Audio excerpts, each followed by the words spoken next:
இன்னைக்கு மதுரையில நான் இந்த விழா மேடையை வேற மாதிரி ஆக்கிறேன்னு நினைச்சுக்கிறேன். சமீபத்துல இன்னைக்கு மதுரையில பாத்தீங்கன்னா தம்பி விஜய் அவர்கள் ஒரு மீட்டிங் மாநாடு போறாரு.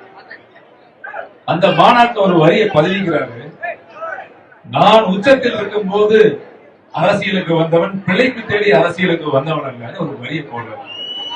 அவர் யார சொல்ல வர்றாரு? உச்சத்தில் இருக்கும் போது பிழைப்பு தேடி வந்தவன், பிழைப்பு தேடுறதுக்காக நான் அரசியலுக்கு வரலங்கிறார். யாரு? மறைந்த எம்ஜிஆர் சொல்றாங்க, புரட்சித் தலைவர் சொல்றாங்க, இல்ல புரட்சித் தலைவர் அம்மாவை சொல்றாங்க, இல்ல நமக்கெல்லாம் மிகுந்த பிடித்த என் பாசமான அண்ணன் திரு கேப்டன் விஜயகாந்த் சார் அவர்கள் சொல்றாங்க. ஒருவேளை நேரடியா சொல்றதுக்கு வெக்கப்பட்டு ஐயா கமலஹாசன் அவர்கள் சொல்லியிருப்பாருன்னு நான் நினைக்கிறேன்.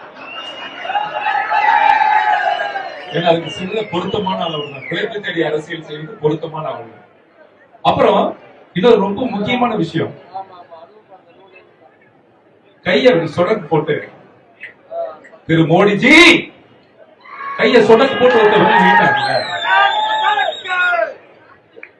2014 ஏப்ரல் 16ஆம் தேதி அன்னைக்கு தேர்தல் பிரச்சாரத்தின் போது கொடிசியா வளாகத்துல பூனைக்குட்டி மாதிரி கையை கட்டிட்டு பொம்மை உட்கார்ந்து தம்பி. இப்ப கேட்கிறார் அவரு, இஸ்லாமிய சகோதரர்களுக்கும் இஸ்லாமியர்களுக்கும் துரோகம் விளைவிக்க வந்ததா ஒன்றிய அரசு கேட்கறியா தம்பி? அன்னைக்கு நீ என்ன கோரிக்கையை வச்ச? கச்சத்தீவை மீட்கிறதுக்கு வந்து பாத்தியா? மீனவர் நலனுக்காக பாத்தியா? இல்ல கல்வியை சமத்துவமா இருக்கிறதுக்காக பாத்தியா? இல்ல கள்ளச்சாராயம் அதிகமாகி போயிடுச்சுன்றதுக்காக பாத்தியா? எதுக்கு நான் வந்து பார்த்த? தலைவா உன் படம் ரிலீஸ் ஆகும், தலைவான்ற படம் ரிலீஸ் ஆகிறதுக்காக பார்த்த நடுவுல கொஞ்சம் பக்கத்தை காணும் தம்பி, மறந்துதான் நினைக்கிறேன். பிரெயின்ல பிரச்சனை இருக்குன்னு நினைக்கிறேன் இல்லையா? மிஸ்டர் மிஸ்டர் கையை நொடிக்கும் போதெல்லாம் நான் ஒரு வாக்காளன் தம்பிகளா, நான் ஒரு வாக்காளன், நான் ஒரு குடிமகன். எனக்கு அப்பா யாருன்னு என்ன எவ்வளவுதான் காப்பாற்ற. ஒரு நொடியும் நீ ஒழிச்சு கையெழுத்து சொல்லும் போதெல்லாம் எனக்கு ஒரு பெரிய வேதனை என்ன வந்ததுன்னா, இன்னைக்கு உலக நாடுகளே வியந்து பார்க்கக்கூடிய அமெரிக்கா பொருளாதாரத்தை தீர்மானிக்கிற அமெரிக்காவே வியந்து பார்க்கிற ஒரே பிரதமர் மோடி தானே.